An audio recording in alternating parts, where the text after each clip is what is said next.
koyarmış ya. Ben de böyle adını koyamıyorum. Ben de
Takıntısı ya. Turuncu bir arabaydı işte eski. Turuncu çok güzel abi. Turuncu cepte. Bak ilerliyor. Seviyormuş kadın.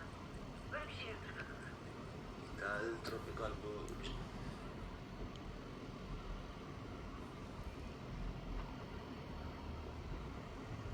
Pis pis pis.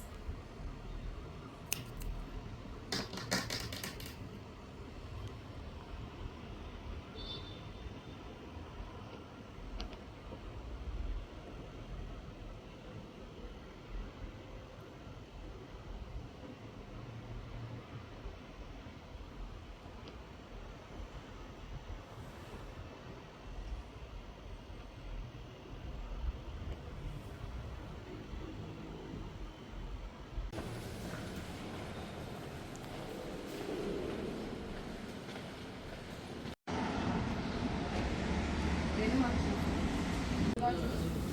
Ben olmasam babayla değildiler de. Babam yemekleri çok